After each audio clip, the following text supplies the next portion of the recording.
ప్రభు అయిన యేసుక్రీస్తు ప్రేమగల నామంలో మీకు శుభాలను తెలియజేస్తూ ఉన్నాం. అందరూ బాగున్నారా? ఈ దినాలలో మనకు కంచె అవసరమై ఉంది. నాకు, మనకు, మనందరికీ దేవుడు అనుగ్రహించే కాపుదల, భద్రత, కంచె ఎంతో అవసరం.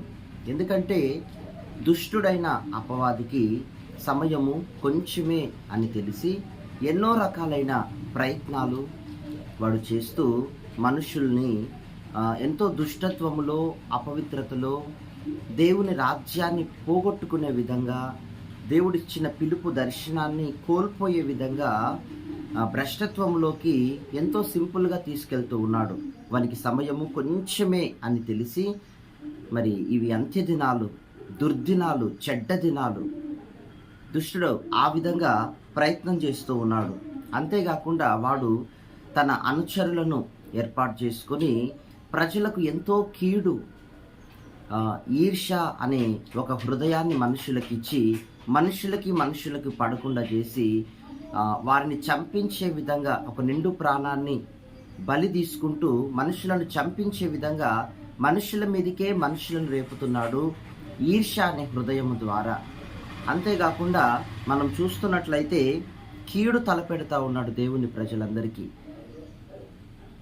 ఆత్మను, శరీరాన్ని క్షీణింపజేసి నిత్య నరకాగ్నికి తీసుకుని వెళ్ళాలని, అనేక మంది ప్రజలు నశింప చేయబడాలని, మనుషుల్ని అనేక రీతిలుగా పట్టి పీడిస్తూ ఉన్నాడు. మరికొన్ని చోట్ల చేతబడి శక్తుల ద్వారా ఎన్నో అపాయాలు, ప్రమాదాలు, ఆకస్మిక మరణాలు జరుగుతున్నాయి. కానీ ఈ పరిస్థితుల్లో మనకు కంచె ఎవరు? మనకు కాపుదల, మనలను కాపాడేది, మనలను జాగ్రత్త పరిచేది ఎవరు? కేవలం దేవుడు మాత్రమే. చూద్దామా బైబిల్ గ్రంథంలో దేవుడు ఏం మాట్లాడుతున్నాడో ఈ కాపుదలను గురించి. ఆయన తనను నమ్మిన వారికి ఎటువంటి కాపుదల ఇస్తూ ఉన్నాడో వాక్యంలో నుండి యోవేలు ప్రవచన గ్రంథము 3వ అధ్యాయం 16వ వచనంలో, యెహోవా తన జనులకు ఆశ్రయము, ఇజ్రాయేలులకు ఆయన దుర్గముగా ఉన్నాడు. దేవుడు తనను నమ్మికున్న ప్రజలకు దేవుడు ఆశ్రయముగా ఉన్నాడట, దుర్గముగా ఉన్నాడట. ఇజ్రాయేలు దేశంలో గనక మీరు చూసినట్లయితే యెరూషలేములో ప్రాకారపు గోడ, ప్రహరీ గోడ ఇంచుమించు 50-60 అడుగుల కంటే కూడా ఎత్తుగానే ఉంచబడింది. ఎందుకు అంటే ఆ రోజుల్లో, ఆ కాలంలో రాజులు మరి ఆ ప్రహరీ గోడను అన్ని అడుగులు ఎత్తుగా వేసుకొని అది వారికి భద్రతను కలిగించే కోటగా, అది వారికి రక్షణనిచ్చే, ఆశ్రయమునిచ్చే ఒక చోటుగా కాంపౌండ్ వాళ్ళు ప్రహరీని ఆ విధంగా వారు వేసుకొని లోపల వారు జీవించేవారు. ఎంతో ఎత్తుగా ఆ కోటగా ఆ కంచెను వేసుకొని వారు జీవించేవారు. కానీ ఈ రోజులో దేవుని బిడ్డలకు మీకు ఒక సందేహం కలగొచ్చు. మరి దేవుడు కూడా ఆ విధంగా 60 అడుగుల గోడను, అలాగే లేదా ఇంకొక 120 అడుగుల గోడను వేసి మనలను సంరక్షిస్తారా? కాదు. ఆయన మానవ పద్ధతులలో చేసే దేవుడు కానే కాదు. కానీ దేవుడు మన చుట్టూ కూడా ఒక విశేషమైన కంచె, అది కంటికి కనబడదు, కానీ మనం కాపాడబడుతూ ఉంటాం. ఏ విధమైన మనుషుని యొక్క శాపనార్థాలు నీ ఇంట్లోకి రావు. యోబు గ్రంథంలో ఏం రాయబడిందంటే 1వ అధ్యాయంలో మీరు చూస్తున్నట్లయితే అతనికి, అతని కుటుంబానికి, అతని కలిగిన అంతటికి దేవుడు కంచె వేసి కాపాడుతున్నారు అని రాయబడింది. యోబుకు దేవుడు ఆ రీతిగా ఆయన వేసే కంచె కనబడదు, కానీ మనం అన్నిటిలో నుండి కాపాడబడుతూ ఉంటాం. ఆ కంచె కావాలి. ఆ కంచె మన చుట్టూరా ఉన్నప్పుడు ఏ విధమైన దుష్టుడు లోపలికి ప్రవేశించలేడు. అపవాదికి సంబంధించిన ఏ అనుచరులు అందులో సంచరింపలేరు. వారి ధైర్యము చాలదు. ఎన్నో వ్యాధులు కుటుంబాల్లోకి తెగుళ్ళు తీసుకొని రావాలని ప్రయత్నం చేసే క్రిమి సంహార దూతలకు కూడా ఏమాత్రం కీడు తలపెట్టడానికి, తెగుళ్ళు కుటుంబాల మీదకి తేవటానికి వాటికి శక్తి చాలదు. ఏ ఈర్ష, ఏ మనుషుని దృష్టి, ఏ మనుష్యుని ఘోష, ఏ మనుష్యుని యొక్క తంత్రము, ప్రయోగము, చేతబడి పని చేయదు. అంతగా దేవుని కంచె మనలను లోపల సంరక్షిస్తూ, కాపాడుతూ, మనలను ఎంతో నెమ్మదిగా దేవుడు నడిపిస్తూ ఉంటారు.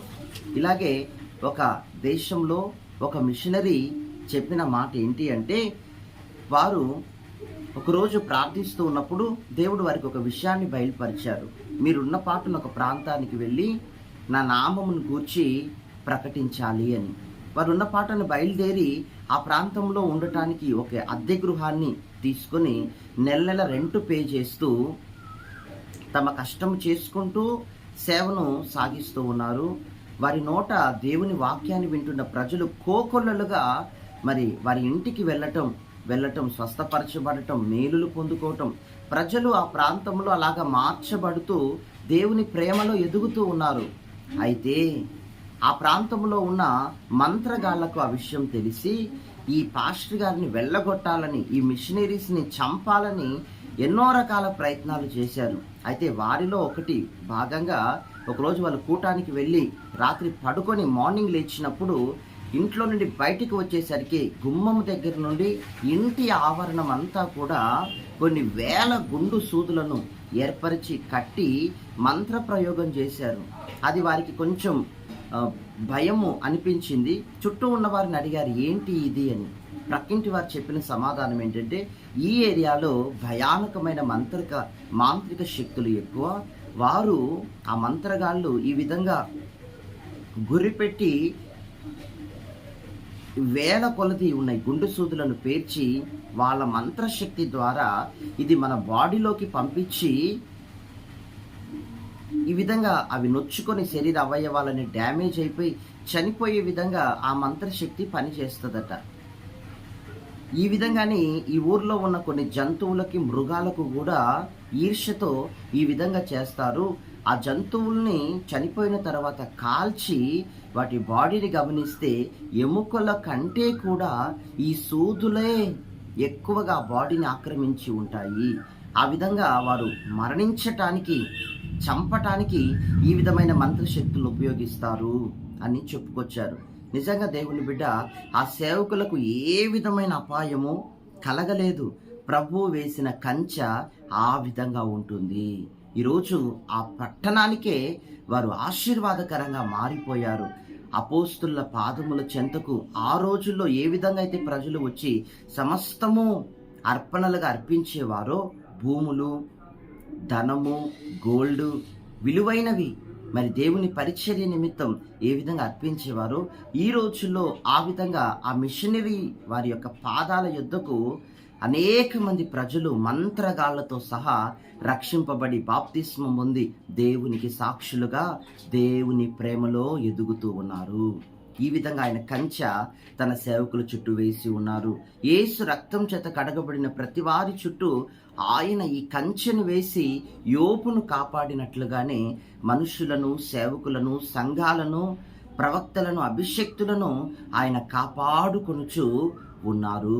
ఎందుకంటే ఈ లోకములో అపవాదికి సమయము తక్కువ గనక వాడు ఎంతో విచ్చలవిడి అవుతున్నాడు. ఎన్నో రకాలైన కీడులను వాడు తలపెడుతూ ఉన్నాడు. ఒక్క మాటలో చెప్పాలంటే ఈ లోకమే ఎన్నో రకాలైన కీడులకు పుట్టినిల్లు అని చెప్పాలి. ఎక్కడ మనకు కాపుదల లేదు, భద్రత లేదు. కానీ దేవుడే మనకు ఆశ్రయం. ఆయనను ఆరాధించినప్పుడు, ఆయనను కలిగి ఉన్నప్పుడు, ఆయన నామం పేరిట బాప్తిస్మము పొందినప్పుడు, దేవుణ్ణి మన గుండెల్లో సొంత రక్షకునిగా మనం చేసుకున్నప్పుడు దేవుడు మనలను అన్నిటిలో కూడా ఆయన జోక్యం చేసుకొని మన పట్ల కార్యము చేయువాడై ఉన్నాడు. మహాపరిశుద్ధుడా, జీవాధిపతి, ఎందరూ ఉదయకాలం వాగ్దానాన్ని విశ్వసిస్తున్నారో అందరి జీవితాల్లో కూడా బలమైన కార్యాలు చేయండి.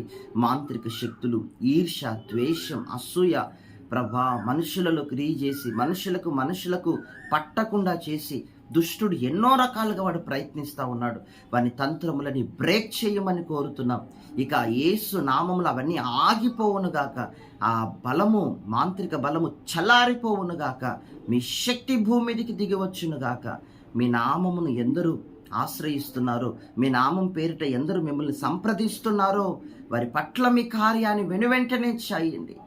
మీ బాహుబలాన్ని చాపండి. మీ శక్తిని వారి ఎదుట కుమ్మరించి ప్రజలను కాపాడి మీ నిత్య రాజ్యానికి వారసులుగా చేయమని, సమస్త ఘనత మహిమ ప్రభావాన్ని మీరు పొందమని, ఈ దినమంతయు కావలసిన కృప, కోట, భద్రత, కంచ మీ స్వరాన్ని వినబడి చేయమని యేసు నామములో ప్రార్థిస్తున్నాం తండ్రి.